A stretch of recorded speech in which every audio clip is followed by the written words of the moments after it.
الحمد لله رب العالمين، والصلاة والسلام الأتمان الأكملان على خير خلق الله أجمعين، نبينا محمد وعلى آله وصحبه ومن والاهم بإحسان إلى يوم الدين. وبعد، يوم سجرما درجة، السلام عليكم ورحمة الله وبركاته.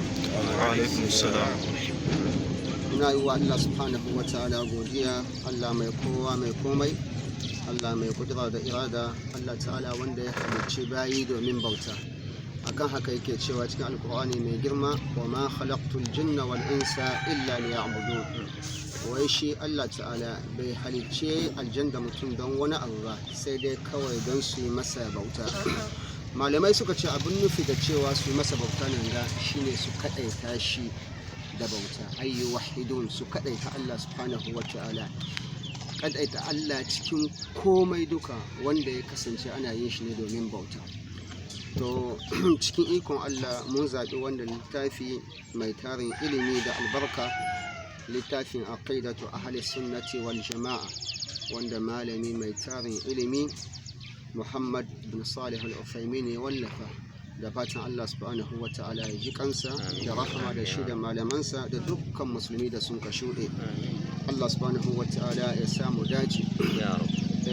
A wancan mako mun tsaya inda malam yake bayani game da ainihin littattafan da Allah subhanahu wa ta'ala ya sauka. Mun yi takaitaccen bayani akan at-taura, sa'anan linjila, sa'annan zabura, sa'annan suhufi ibrahima da musa. Wa'annan littattafai ainihi ba mu tsawaita bayani a cikinsu ba, domin littattafai ne wa'anda hukunce-hukuncen da Allah ta'ala ya saukar a ciki wasu takaitaccen hukunce-hukunce ne da ba a kan ƙur'ani za mu tashi yau, ko kuma a wancan mako mun ta bayani kaɗan akan alƙur'ani. A yau za mu ci gaba inda malam ke cewa ammal kutubu as-sabiqa, yace amma kaga waɗannan littattafai da sun ka shuɗe shine at-taura da injila da sauransu, yace fa innaha mu'aqqata, yace littattafai ne waɗanda Allah subhanahu wa ta'ala ya saukar da su ne a cikin wani takaitaccen lokaci. Hukunce-hukuncen da ke cikinsu hukunce-hukunce ne waɗanda sun ka dace da wani zamani na musamman. Bayan wucewar wannan zamanin, bayan shuɗe wannan al'umma, waɗannan hukunce-hukunce ba sa aiki kuma, waɗannan littattafan da kansu ba sa aiki kuma. Ya ce waɗannan littattafai lokacin suna ƙarewa binuzuli ma yansakhuha, da lokacin da ainihin abin da zai shafe waɗannan littattafai yake sauka shine alkur'ani mai girma. Ma'anan wannan shine at-taura da injila da zabura da suhuf ibrahim wa musa, duk ranan da an ka saukar da alkur'ani, to wa'annan littattafai aiki da su ya ƙare, hukuncin su ya ƙare. wa yubayyinu ma hasala fiha min tahrif wa taghyir, sannan kuma alkur'ani bayan ya shafe su zai yi bayani ko kuma ya bayyana abin da ya wakana cikin wa'annan littattafai na ainihi canje-canje da shafe-shafe. Saboda kamar yadda ya gabata, Yahud da Nasara sun kasance suna canza hukuncin Allah, suna canza maganar Allah subhanahu wa ta'ala, kamar yadda dalilai akan haka je zo a gaba. Ya ce wali hada, wali ya ce domin haka lam takun ma'sumatan minhu, Allah subhanahu wa ta'ala bai kare wa'annan littattafan ba, bai kare su ba ta inda abun halitta za su iya canza waɗannan littattafai ba kama alkur'ani ba. Ya ce faƙad waƙa fiha min at-tahrif wa ziyadat wa naqs, mali ya ce ainihi shafe-shafe da daɗi da kuma ragewa, waɗannan duka sun faru cikin waɗannan littattafai da sun ka ainihin shuɗe, sun ka gabata. Ma'anar wannan shine waɗannan littattafai duka ba su da kamala, waɗannan littattafai ba su cancanci su zama su ne littattafan ƙarshen zamani ba. Yanzu malam zai kawo mana dalilai wanda ke masu tabbatar da cewa waɗancan littattafan da sun ka gabata an canza su. Allah ta'ala yake cewa cikin alkur'ani mai girma cikin suratul nisa aya ta 46, min alladhina hadu, Allah ya ce daga cikin yahudawa akwai wasu jama'a, akwai wasu ɓangare daga cikinsu waɗannan yani halinsu shine da'abu ala yuharrifuna al-kalima an mawadi'ihi, sun kasance su aikin su shine kawai su zo gurin magana Allah subhanahu wata'ala shi su canja shi akan asali yadda Allah ta'ala ya sauke shi. to kaga wannan Allah subhanahu wata'ala yana bayyana mana ne karar da cewa Yahud da Nasara sun canza wannan littafi.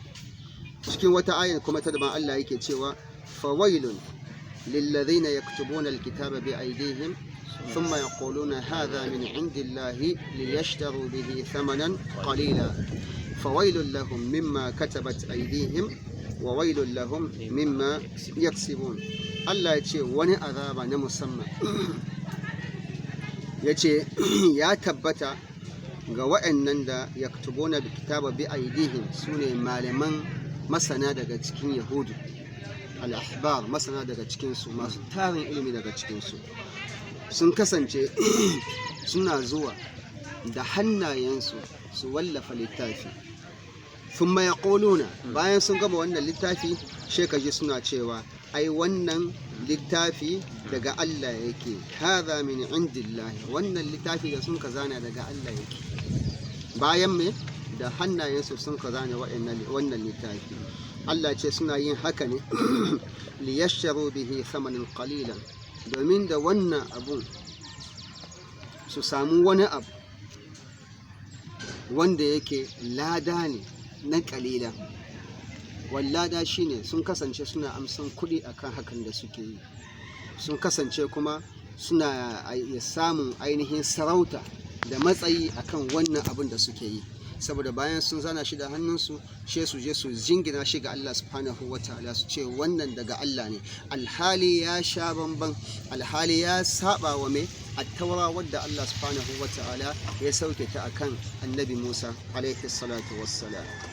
shi Allah subhanahu wa ta'ala yake cewa fawailul lahum mimma katabat aydihim, Allah ya ce wani azaba na musamman ya tabbata a kansu dangane da ainihin abinda hannayensu ko kuma hannuwansu sun kazana na kage akan Allah subhanahu wa ta'ala, na kuma jingina shi ga Allah subhanahu wa ta'ala.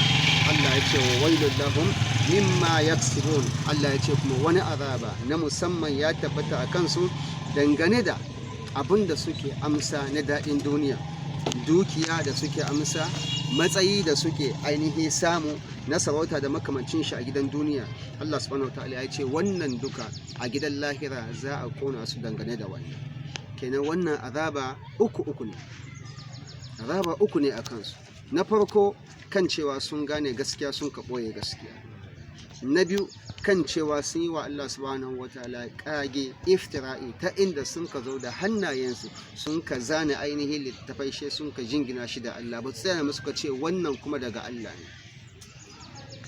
Azaba na uku shine Allah subhanahu wataala ya ce to ya ce abinda sun ka samu na matsayi a gidan duniya ko wani lada da suka amshi na kuɗi, akan wannan kuma akwai azaba na musamman wanda ya tabbata a kansu. Kaga wannan yana nuna mana hatsarin yi wa Allah subhanahu wa ta'ala kage. Wannan kuma ya zo cikin alkur'ani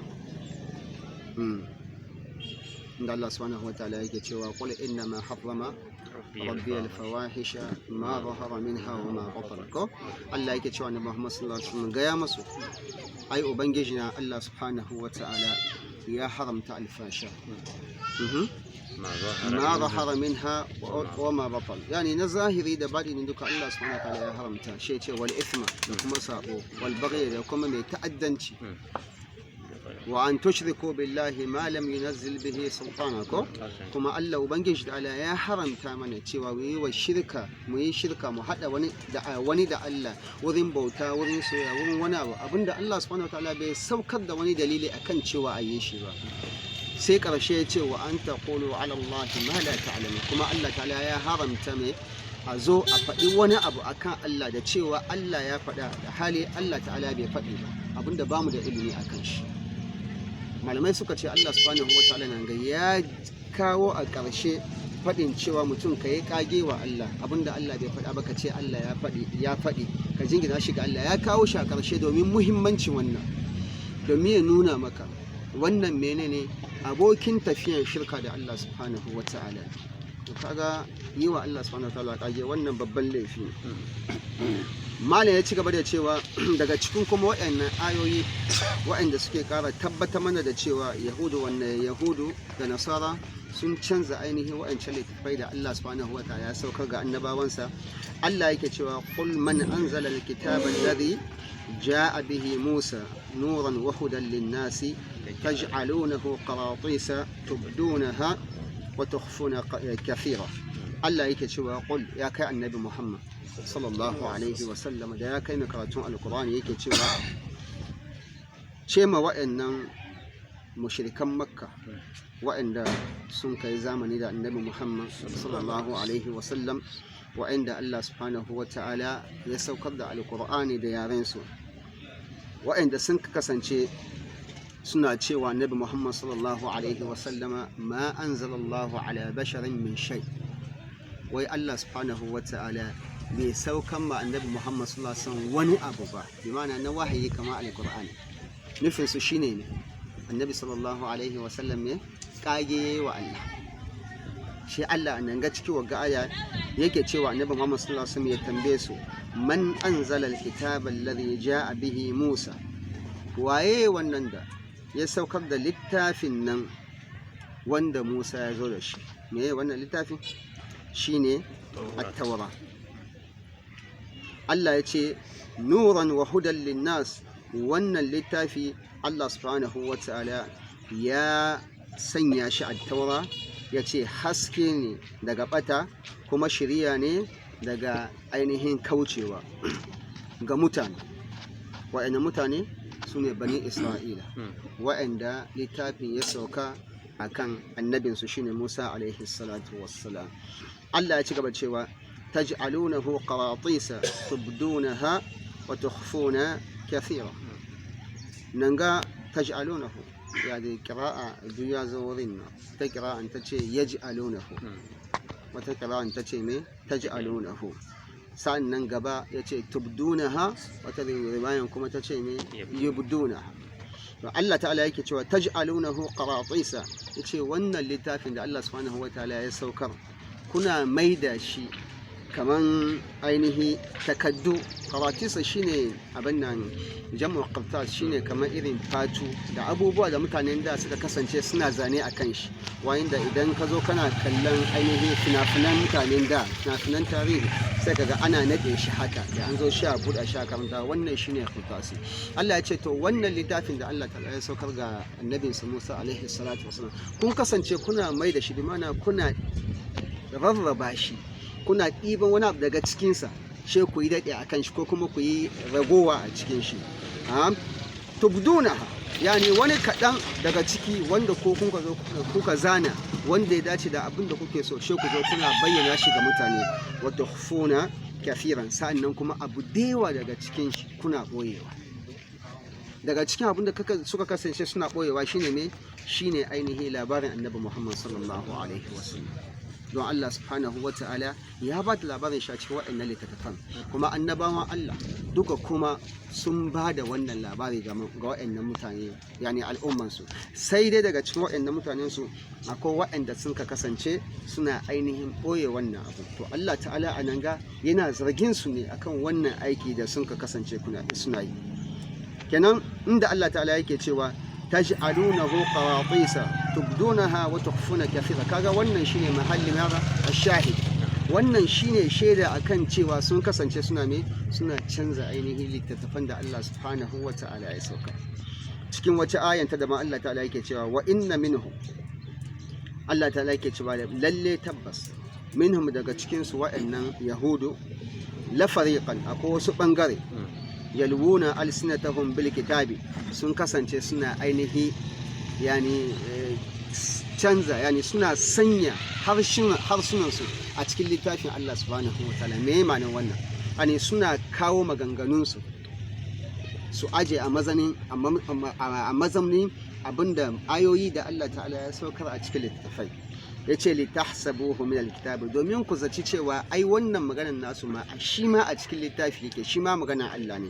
Shi Allah ya ce wa ma huwa min alkitab, alhali wannan magana nasu daga gare su yake, ba shi daga cikin littafin da Allah ta'ala ya saukar. shi Allah ya ci gaba da cewa wa yaquluna huwa min indillah, kuma sun kasance suna cewa wannan daga Allah yake, wa ma huwa min indillah, alhali wannan abun daga gare su ƙarya ce, wannan ba daga Allah subhanahu wa ta'ala yake ba, wannan kage ne ga Allah subhanahu wa ta'ala. Shi Allah ya ci gaba da cewa wa yaquluna 'ala Allahi al-kadhib, ko sun kasance kuma suna faɗin ƙarya, suna yin kagen ƙarya akan Allah subhanahu wa ta'ala, wa hum ya'lamun, alhali suna sane da cewa wa'annan abubuwa da suke faɗa ba daga Allah subhanahu wa ta'ala yake ba. Shi Allah ya ci gaba da cewa ma kana li bashar, Allah ce baya dacewa ga wani annabi ko ga wani bani adama an yi uciyahu Allahul kitaba, da cewa Allah subhanahu wa ta'ala ya saukar da littafi a kansa, wal hukuma da kuma annabci, Allah ya saukar da wahayi bayan Allah ya mai da shi annabi, ya saukar mashi da littafi, wan nubuwa da kuma annabta, wal hukuma, Allah subhanahu wa ta'ala ya bashi hukunci, ya bambanta tsakanin gaskiya da ƙarya, na yin adalci, wan nubuwa kuma da annabta. Bayan wannan duka abu uku da Allah subhanahu wataala ya yi masa, thumma yaqulu lin-nas, sannan ya zo yana cewa mutane kunu ibadan li min dunillah, ku zama bayi gare shi kuma bayan Allah subhanahu wataala. Bai yiwa haka nan, duk wanda Allah subhanahu wataala ya saukar masa da alqur'ani, ya turo masa da wahayi na annabta, Allah subhanahu wataala kuma ya bashi hukunci ta inda Allah ta'ala ya nuna masa gaskiya da ƙarya da haske da duhu, ya gane wannan mutumi haramu ne a kansa ya zo ya ce wa mutane ku zamto bayi gare shi kuma bayan Allah subhanahu wataala. To kaga nan ga inda Allah yake cewa wa inna minhum la fariqan yalwuna alsinatahum bil kitab, yace daga cikin wa'annan yahud da nasara akwai bangare wa'anda ainihi sun ka kasance suna tofa nasu ainihi a yawun maganan bakin su a cikin littattafai. Wannan ya nuna cewa ne suna yin kage, suna yin daɗi, suna yin ƙari, suna yin ragewa a cikin ainihin abin da Allah subhanahu wataala ya sauka. Cikin wata aya ta daban Allah ta'ala ya ce cewa ya ahlal kitabi wa ya ku yahudu da nasara qad ja'akum rasuluna, Allah ce yace tabbas haƙiƙa manzo mu Muhammadu sallallahu alaihi wa sallama ya zo muku, bi ma'ana ya zo lokacin da annabi Isa ya wuce, ya zo kun ganshi. Annabi Isa kuma ya ba da labarinsa a cikin littafi kamar da Allah ta'ala ya ba da labari, sa'annan kuma kun gan shi dukkan alamomi da annabi Isa ya bayyana ya zo cikin littafi, duka wannan alamomi kun gan shi ga annabi Muhammad sallallahu alaihi wasallam. Wannan manzo na Allah shine annabi Muhammad, yubayyinu lakum kathiran mimma kuntum tukhfuna min alkitab, yana bayyana muku, yana tantance muku daga abinda tari na hukunce-hukunce wa'anda kun ka kasance ainihi kuna ɓoye su daga cikin littattafanku, kamar ayatul rajim, aya wadda take nuna cewa mai aure ko kuma mace namiji idan sun kai zina ana jifan su ne hatta mutuwa. Wannan ayan ya kasance yana cikin littafin, amma yayin da sun ka zo majalisa annabi Muhammad sallallahu alaihi wasallam, bayan yahudi ya yi zina, annabi sallallahu alaihi wasallam ya tabbakar da hukunci akan littafin su, shi annabi sallallahu alaihi wasallam ya ce a kawo at-taura ya karanta. Wurin karantawa shi ya sa no shi danne ayatul rajim, ayan da ta zo akan cewa ainihi idan mai aure ya zina a jefe shi har ta mutuwa. Na Abdullahi ibn Islam yake cewa makiyin Allah, fidda hannunka, dan ya fidda hannun shi nuna masa ai gashi. To annabi sallallahu alaihi wasallam ya kasance yana bayyana musu tari daga abin da sun ka kasance suna boyewa cikin littattafansu, shine mai na siffa annabi Muhammad sallallahu alaihi wasallam. To kaga waga aya kuma tana tabbatar da cewa sun kasance suna koye abu dewa cikin littattafan da Allah ta'ala ya sauka. Wata ayan ta da ma Allah subhanahu wa ta'ala yake cewa laqad kafara alladhina, Allah ya ce tabbas hakika alladhina qalu inna Allah huwa al-masih ibn maryam, wa'annan da sun ka ce lalle fa Allah shine Isa dan Maryam, Allah ya ce tabbas wa'annan sun kafirta. Me ne ma'anar wannan aya? Tana nuna cewa sun kasance suna canza ainihi abinda Allah ta sauka cikin littafi. don aya ya zo cikin alkurani inda Allah yake cewa wa idh qala isa ibn maryama ya bani isra'ila inni rasulullahi ilaykum ya ku yan annabi yan isra'il shine yaqub alaihi salam ne yahud nasara yake cewa fa lalle in ji annabi isa ni fa manzo Allah ne zuwa gare ku mutum ne dan uwanku to ya za ya zama Allah to kaga wannan duka ayoyi suna tabbatar mana da cewa ne ainihi yahudu da nasara sun kasance suna canza hukuncin Allah subhanahu wataala sun kasance suna shafe ma wani hukuncin sam a rasa shi cikin alkur'ani cikin littattafan da Allah ta'ala ya sauka anan ga ya talakhas yani a takaice abubuwan da sun ka gabata Allah subhanahu wataala yana lura da mu zuwa ga cewa lallai fa alkur'ani shine littafi kamilin littafi wanda Allah subhanahu wataala ya sauka littafi ne wanda ainihi ya nasaha ya shafe ya kunshi dukkan littattafan da suka gabata sannan kuma a cikin shi akwai abubuwan da ba su a cikin waɗancan littattafai don haka wannan lokaci mu musulmi kamar Allah ta'ala yana nuna mana yana kiran mu ne zuwa ga cewa mu al'umma nabi Muhammad sallallahu alaihi wasallama dole ne za mu yi alaka da yahudu da nasara dole ne mu'amala ta kama mu da mu to ba akwai abu biyu da ya kamata mu yi la'akari da shi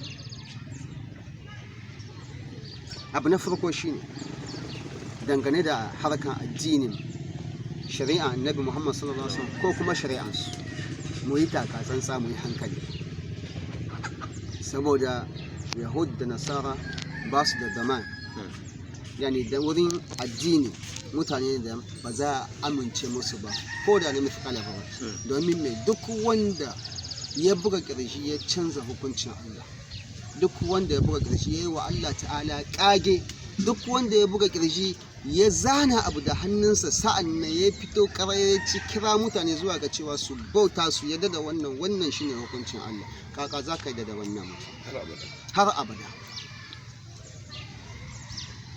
kenan mu yi hankali addinin shi yasa annabi hatta ma su abinda suke faɗa game da annabawansu mu yi hankali shi yasa annabi sallallahu alaihi wasallam yake ce mana la tusaddaqu ahlal kitabi wala tukadzibu wai kada ku gaskata su cikin abinda suke faɗi kuma kada ku karyata su ya zai yace qulu amanna billahi wa ma anzal kawai abinda za ku ce idan sun ka ce kaza ya zo cikin littafin su kaza sai ku ce mun yi imani da Allah da abinda Allah ya sauka saboda abinda Allah ya saukar shi koya an ka canza shi ga Allah subhanahu wa ta'ala Allah ya san shi abinda ya saukar amma mu ba mu sani ba don haka mu mun yi imani da Allah da abinda Allah ya saukar wannan abu na farko kenan abu na biyu dangane da alaƙar mu da su alaƙa ta duniya abu na farko shine mu sani cewa su yahudu wa nasara yani ladan duniya jin daɗin duniya sarauta da kuɗi shine gaba gare su da komai da kaga me yasa wanda ya iya ya zana littafi da sunan shi ya ce wannan daga Allah ne domin ya samu kuɗi wannan idan ya zudda ranka ya samu kuɗi wannan abu ne mai sauki abu ne mai sauki wurin shi abu na biyu shine shirye suke yani su sadaukar da komai domin su samu kuɗi da sarauta su yahud da nasara abu na uku shine duk burinsu shine mai su ga cewa su sun mamaye komai cikin duniya suke da dukiya suke da sarauta suke faɗa aji su ɗaukaka wanda sun kaga dama su ƙasƙantar da wanda sun kaga dama ya kamata mu musulmi wurin mu'amalar da su mu san da wannan don haka idan mun ka kalli yau abin da ke faruwa cikin duniyar yau na yaƙe-yaƙe da rigingimu da tashina da ke faruwa za ka fahimci a zahiri abin da ke faruwa za ka fahimci a zahiri abin da ke faruwa dama shi alƙur'ani yani amfanin saukar da shi ke abu na farko shine ya gyara maka zuciyanka ya gyara maka zuciyanka, ya gyara maka addininka. Sa'annan abu na biyu kuma ya gyara maka rayuwanka na duniya, ya haskaka maka hanya. Yau idan mun ka kalli shekara 80 baya ko shekara 70 ko shekara 60 baya, abun ga me ke faruwa tsakanin Yahud da Nasara, tsakanin Yahudawa da mutanen Filistin. Allah ta'ala ya tsine wa Yahudawa ko kamar yadda muka dauki cikin tafsirin Al-Qur'ani, wa qatta'nahum fil ardi umam. Allah ta'ala ya ce ya kekkece su, yani al'umma yanki shi Allah ta'ala mai bayan ya tsine musu, shi baza su a ban kasa, kenan ba su da ainihi matabbaci mazamni. Amma yanzu me ya faru yau haka a ƙasan Falastin? Sun zo an ka ba su ƙasa, yanzu bayan wannan an ka yi yarjejeniya da cewa a to shi kenan mane, me zai hana a kafa daula biyu ko ƙasa biyu, ga kunan ga Yahudu nan ga Falastin nan, ga sun ka ce a asa, suka sha alwashin cewa she sun gama da dukkan kakaf mutanen Falastin. To abin tambaya nan ga shine me yasa suke yin wannan? Suna yin wannan da cewa wai Allah ne ya umarce su da wannan cikin littafinsu. Wannan kage ne sun kai wa Allah subhanahu wa ta'ala. Kenan mu musulmi idan mun ka dawo wurin mu'amalan da su, mu sani cewa wa'annan mutane ba wa'anda har abada za a amince musu bane. Duk yarjejeniyar da za ku yi wallahi ba za su yi aiki da shi ba idan ba su da su maslaha ciki. Wannan abu na farko. Sannan abu na biyu, idan muka kalli Afghanistan, me ya faru? Suka je kusan shekara 20 suna halaka bayan Allah domin kawai musulmi ne. A ƙarshe suka fita garin bugi ɗaya, suka bar al'umma musulmi cikin tashina. Abu na uku, a Iraki ya an kai, sun kai ƙarya da cewa yana da makamai nukiliya ko ba haka ba. An ka zo aka yi bincike babu, amma sun kakkiya suka je suka kashe mutum nawa, wurin 1.5 miliyan. Domin mai suka yi wannan? Domin mai, domin zinari. Sun yi wannan duka da cewa me? Wai Allah ne ta'ala ya ce dole ne su yi wannan. Wai Larabawa Allah ya halicce su ne domin su zama bayi ga banin Isra'ila. Dan shi duk abin da Balarabe ya tanadi, duk abin da yake da shi nasu, ke ce wannan nasu ne, dole ne su yaƙe su kwaci. Idan muka koma Libya, babu al'umman da suka wala a ƙasan duniya kamar mutanen Libya. Amma ma baina ashiyatin wa duhaha, cikin ƙiftawan bismillah an ka waye gari yau su ne al'umman da sun kafi kowa talauci cikin duniya. Waye wannan? Su ne Yahudu da Nasara. Alhali idan mun ka koma ainihi yarjejeniya da aka na ƙasashen duniya, Majalisar Ɗinkin Duniya, yarjejeniya da aka yi sun saba ma wannan duka. Me yasa sun kai wannan? Wannan su ne Yahudu da Nasara. To uwa uba sun canza littafin Allah, sun jingina wa Allah ɗa, sun jingina wa Allah mata. Mala'ikun Allah suka ce matan Allah. Ta'ala Allahu amma yaquluna uluwan kabira. To ya kai ɗan uwa musulmi, wa'anda hakan ya kasance shine halinsu, wani hujja gare ka, wani hujja kake da shi na inda za ka je ya zamana ka ce da su kake kwaikwayo? Za mu gama da wannan. Wai abun ban mamaki ga musulmi yau, abun ban mamaki ga musulmi yau, sai ka ga musulmi a yau idan musulmi dan uwansa ya masa magana sai ya karyata, amma idan Yahudu da Nasara suka magana sai ya gaskanta su. Ina nufin wurin labarai. Yau idan ka saurari labaran kasashen musulmi abinda sun ka faɗa, idan ka dawo kasashen kafofin yada labaran Yahudu da Nasara abinda sun ka faɗa, sai ga mun ce a'a na musulman nan ƙarya suke, nau'in da su ne gaske. Wannan menene wannan? Wannan Yahudanci ne jama'a. A takaice Yahudu da Nasara sun yi tasiri a cikin mu, sun yi tasiri a cikin zukatanmu, sun yi tasiri a cikin mai tunaninmu, sun mai da mu kaman jela, kaman bindi, sun mai da mu 'yan kallo. Ba mu ke taka rawan ba, su ke taka rawan, mu zama 'yan kallo ne a gidan duniya jama'a. akar idan mun kaso mu gama da su, da farko shine mu koma ga littafin Allah subhanahu wa ta'ala, mu koma ga littafin Allah subhanahu wa ta'ala, don cikin littafin Allah akwai bayani tantance game da Yahudu da Nasara, su waye Yahudu da Nasara. Abu na biyu shine mutum ka gane mutuncin kanka, mutum ka gane mutuncin kanka. Na'am, ka kalle su da cewa ɗiyan waɗanda Allah subhanahu wa ta'ala ya tsine musu, ya shafe su, ya mai da su aladu da birai, su ke. Amma yau akwai wani abu na ghazul fikri ya shekh, an kai na yakin tunani na sinin Hollywood ake faɗi, su zamna can cikin ɗaki guda a shirya abubuwa na ƙarya da ka gani ka ce ka waɗanda sun fi kowa a gidan duniya, matsiyata ne, lalatattu ne, tsinannu ne, ba su a bakin komai, wallahi ba su a bakin komai. Duk abin da ka gani suna yi, wallahi hatta ma duniyan da kanta wallahi ba su santa ba, dan Allah ya ce ya'lamuna zahiran min al-hayati dunya, abin da su gani kawai zahiri ne na rayuwar duniya, amma hakikanin rayuwa wallahi ba ta sani ba, wallahi ba su sani ba. Dan me yasa? Dan daɗin rayuwar duniya shine da bautawa Allah subhanahu wa ta'ala. Daɗin rayuwar duniya shine mutum ka gane kana da Allah wanda ya halicce ka, shi ya cancanci shi kaɗai kai masa bauta. Wannan shine daɗin rayuwar duniya. Na'am, amma kuma bayan wannan wani daɗi suke ji a wancan majalisa na riga na gada na faɗa da cewa wallahi duk abin da ka gani suna yi kamar na ci gaba, kamar na ɗaukaka, Allah ta'ala da hikima ya mai da su bayi ne ga al'ummansa, ga mabiya Allah subhanahu wa ta'ala. Allah ya sa su ne ke dukkan kirkirar da sun ka gani, su yi mota, su yi kaza da sun yi sun gama shi mu sa kuɗi kawai mu sai mu hau. Waye wahala? Su ne. Waye fi jin daɗi?